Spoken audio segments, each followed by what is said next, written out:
आदाब। KP news 24/7 में आपका स्वागत है। मैं हूं मुस्तफा आदिल। आइए देखते हैं इस वक्त के मुख्य समाचार। दिल्ली की सीमाओं पर चल रहा किसान आंदोलन कांग्रेस प्रायोजित। कर्नाटक के मुख्यमंत्री बसवराज बोम्मई ने कही ये बात। छत्तीसगढ़ के मुंगेली में 5 घंटे नदी में बहती रही 55 साल की महिला। 3 बच्चों ने जान पर खेलकर बचाई उसकी जान। यूपी विधानसभा चुनाव की तैयारियां तेज। 29 सितंबर से पुर्तगाल यात्रा शुरू करेंगी प्रियंका गांधी। तालिबान ने पाकिस्तान को चेताया, कहा सरकार पर नसीहत देने का हक किसी को नहीं।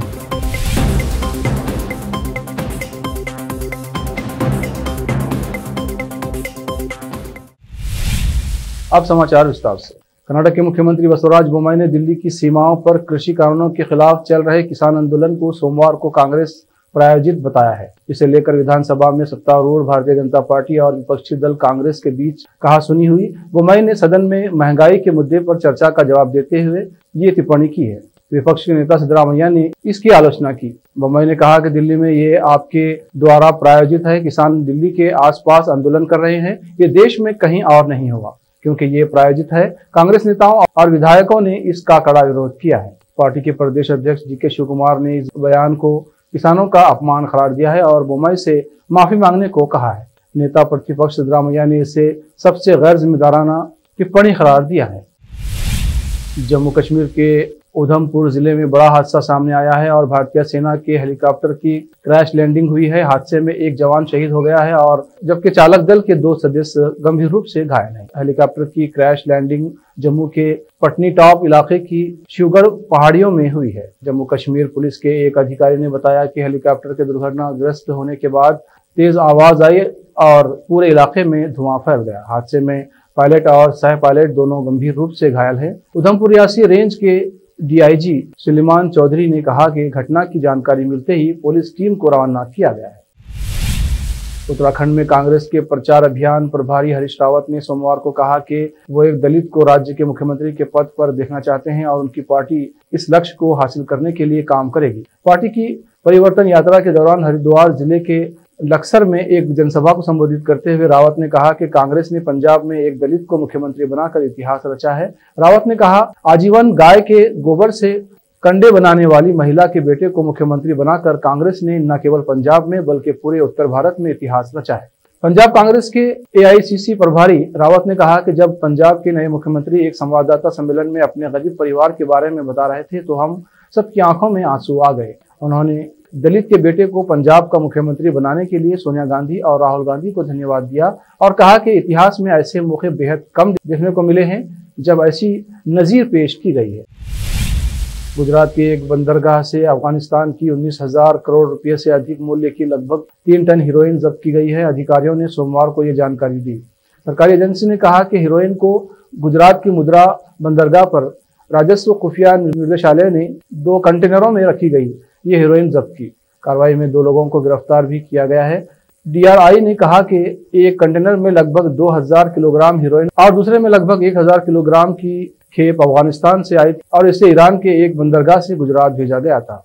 एजेंसी ने एक बयान में कहा, गुजरात के अहमदाबाद, दिल्ली, चेन्नई, गांधीधाम और मांडवी में तलाशी अभियान चलाया गया। इसमें कहा गया है कि शिपमेंट का मूल्य 19,900 करोड़ रुपये से अधिक होने का अनुमान है।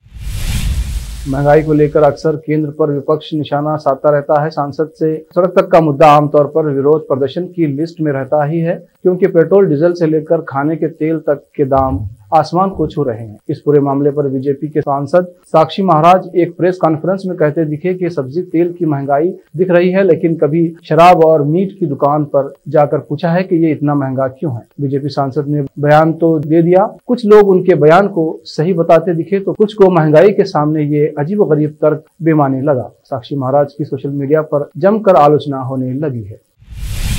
अब वक्त है एक ब्रेक का। हिंदुस्तान के हर कोने में हम हैं मौजूद। 24 घंटे हालात पर गहरी नजर, खबरों से जुड़े चुपते सवालात और आपको दिखाता है धार्मिक, सामाजिक, राजनीतिक, लोकल और इंटरनेशनल न्यूज की सबसे बेहतर कवरेज जो आपको रखती है हर पल बाखबर। देश और दुनिया भर की खबर के लिए देखते रहें केपी न्यूज 24/7। शिक्षा एक बहुमूल्य वरदान है। इसे अच्छे और बेहतर वातावरण में प्राप्त की जाए तो और भी अमूल्य हो जाती है। बीदर शहर में ऐसे ही बेहतर वातावरण और बच्चों की अच्छी शिक्षा का एकमात्र केंद्र है VK international primary high school and degree BEd college. विशेषज्ञ और समक्ष शिक्षकों द्वारा प्राथमिक, हाई स्कूल और डिग्री व बीएड की शिक्षा प्राप्त करने के लिए आज ही दाखिला लें। आपको बेहतर शिक्षा के साथ साथ सुखद वातावरण प्रदान करने वाला first time in Bidar history powered by lead school VK international primary high school and degree BEd college. विशाल क्लासरूम्स, विशाल और सुखद अनुभव देने वाला मीटिंग हॉल की व्यवस्था। सेक्रेटरी डॉक्टर दिलीप कुमार कमठाने की देखरेख में और वैजनाथ कमठाने की अध्यक्षता में चलाए जाने वाला और शांत वातावरण और सुहाने पर्यावरण में शिक्षा प्रदान करने वाला शैक्षणिक केंद्र VK international primary high school and degree BEd college, Vidyanagar, Bidar. Phone numbers 8550001972।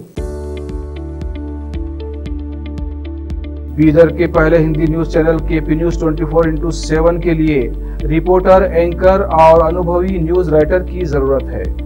Media में काम करने का अनुभव रखने वाले लोग हमसे संपर्क कर सकते हैं। अनुभव के आधार पर तनख्वाह दी जाएगी। एंकरिंग के लिए फ्रेशर्स भी संपर्क कर सकते हैं। इच्छुक लोग केपी न्यूज 24/7 के कार्यालय शाहपुर गेट बीदर पर फौरी संपर्क करें या इन फोन नंबर्स पर कॉन्टेक्ट करें 9945283920 और 9380190131।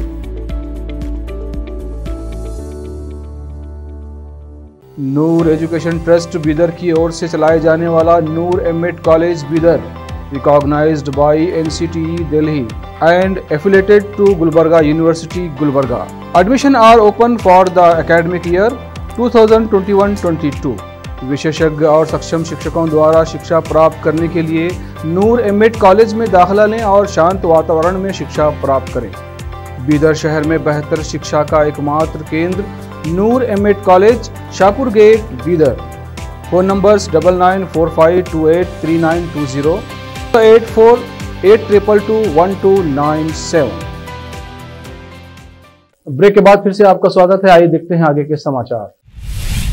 2022 के उत्तर प्रदेश विधानसभा चुनाव की तैयारियों में सभी राजनीतिक दल जुटे हुए हैं। इसी क्रम में कांग्रेस महासचिव प्रियंका गांधी अपनी पार्टी को मजबूत करने के लिए पुर्तगाल जा रही हैं। वो 29 सितंबर को अपनी पुर्तगाल यात्रा मेरठ से शुरू करेंगी। बताया जा रहा है कि प्रियंका गांधी पुर्तगाल का 12,000 किलोमीटर का सफर तय करने की तैयारी कर रही हैं।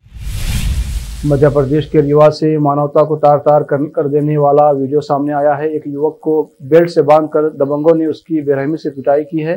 पिटाई का ये वीडियो सोशल मीडिया पर तेजी से वायरल हो रहा है। वीडियो वायरल होने के बाद पुलिस ने मामले में कार्रवाई की है। युवक को पीटने वाले आरोपियों पर गंभीर धाराओं में मुकदमा दर्ज किया गया है। फरार आरोपियों की गिरफ्तारी के लिए पुलिस जगह जगह दबिश दे रही है। रीवा के 28 वर्षीय युवक को कथित तौर पर एक लड़की को छेड़ने के आरोप में पीटा गया। वीडियो में एक आरोपी युवक के गले को बेल्ट बांधे हुए है, जबकि दूसरा व्यक्ति उसे डंडे से मार रहा है। बाद में बेल्ट पकड़े हुए व्यक्ति ने भी युवक की पिटाई की। एडिशनल एसपी शिव कुमार वर्मा ने कहा कि जिस व्यक्ति को पीटा गया वो बलदाऊ जाधव है, जो हाल ही में जबरन वसूली के एक मामले में जेल से रिहा हुआ था।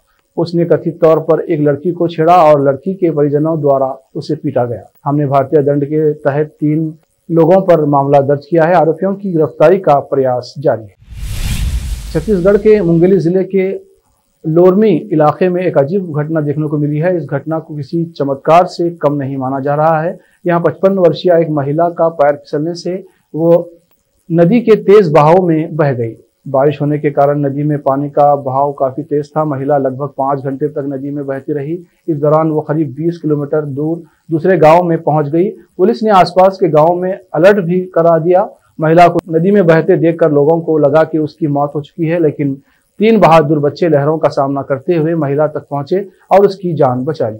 ये पूरी घटना लोरमी इलाके के धौराभाट गाँव की है। वहाँ सोमवार को सुबह 55 साल की महिला कुमारी बाई का पैर फिसलने से वो रहन नदी के तेज बहाव में बहने लगी। वहां से दूर चंदली गांव में भी लोगों ने महिला को पानी में बहते देखा। उन्होंने लालपुर पुलिस को नदी में लाश बहने की सूचना दी। उसके बाद पुलिस हरकत में आई और उसने नदी के किनारे के गांव में अलर्ट जारी किया। इसी बीच बैगा कापा गांव के 3 बहादुर बच्चों ने जब महिला को बहते देखा तो उन्होंने अपनी जान की परवाह किए बिना उसे बचाने नदी में कूद गए। बच्चे नदी में बहती हुई महिला को बाहर निकाल लाए। उस समय तक महिला की सांसें चल रही थी। झारखंड की राजधानी रांची से तकरीबन 40 किलोमीटर दूर स्थित अपनी प्राकृतिक खूबसूरती के लिए प्रसिद्ध जोन्हा जल प्रपात में कभी भगवान बुद्ध ने स्नान किया था। खुद में अनुपम सौंदर्य और उपार ऊर्जा समेटे इस झरने की श्वेता धवल जलधारा 150 फीट की ऊंचाई से निरंतर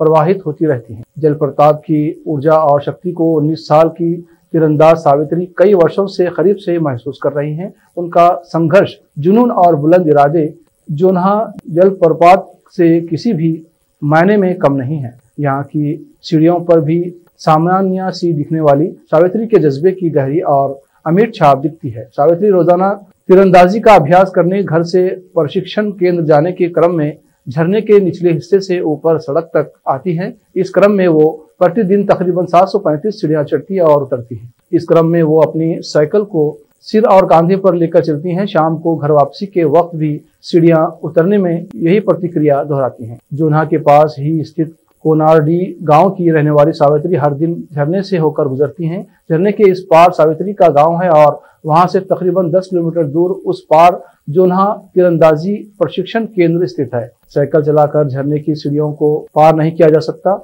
इसलिए साइकिल को उठाकर इस सफर को तय करना सावित्री की मजबूरी है। सीढ़ियां चढ़ने के बाद आगे की यात्रा तय करने के लिए वो साइकिल चलाकर जाती है। बिहार के हाजीपुर में एक छात्र की हत्या के मामले में भारी बवाल हुआ। भीड़ ने एक संदिग्ध आरोपी को सड़क पर घसीटा और जमकर पिटाई की।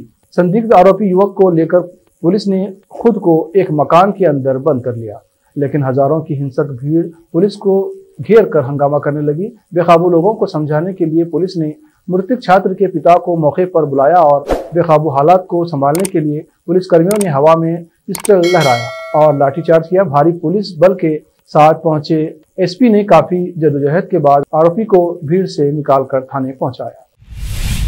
अफगानिस्तान में तालिबान का शासन लाने के लिए जोर शोर से समर्थन करने वाले पाकिस्तान को ही नई सरकार ने दो टूक जवाब दे दिया है। तालिबान ने कहा कि पाकिस्तान या किसी और देश को ये मांग करने का कोई अधिकार नहीं है कि अफगानिस्तान में कैसी सरकार बनेगी। दरअसल पाकिस्तान के प्रधानमंत्री इमरान खान ने पड़ोसी देश अफगानिस्तान में समावेश सरकार बनाने की नसीहत दी थी, लेकिन ये तालिबान के गले नहीं उतरी। तालिबान प्रवक्ता और उप सूचना मंत्री ज़बीउल्लाह मुजाहिद ने बताया कि पाकिस्तान या किसी और देश को इस मामले में बोलने का कोई हक नहीं है। इमरान ने सोशल मीडिया पर तालिबान से बातचीत के बारे में जानकारी दी थी। उन्होंने कहा, दुशानबे में मैंने अफगानिस्तान के कई पड़ोसी देशों से लंबी बातचीत की। इस दौरान खासतौर पर कजाकिस्तान के प्रेसिडेंट इमोली रहमान से चर्चा हुई। मैंने तालिबान से बातचीत शुरू कर दी है। मेरी कोशिश है कि वहाँ एक ऐसी सरकार बने जिसमें ताजिक और हज़ारा के अलावा उज़्बेक मुल्क के लोगों को भी शामिल किया जाए। आखिर में फिर एक बार देखते हैं मुख्य समाचार। दिल्ली की सीमाओं पर चल रहा किसान आंदोलन कांग्रेस प्रायोजित। कर्नाटक के मुख्यमंत्री बसवराज बोम्मई ने कही ये बात। छत्तीसगढ़ के मुंगेली में 5 घंटे नदी में बहती रही 55 साल की महिला, 3 बच्चों ने जान पर खेलकर बचाई उसकी जान। यूपी विधानसभा चुनाव की तैयारियां तेज। 29 सितंबर से पुर्तगाल यात्रा शुरू करेंगी प्रियंका गांधी। तालिबान ने पाकिस्तान को चेताया, कहा सरकार पर नसीहत देने का हक किसी को नहीं।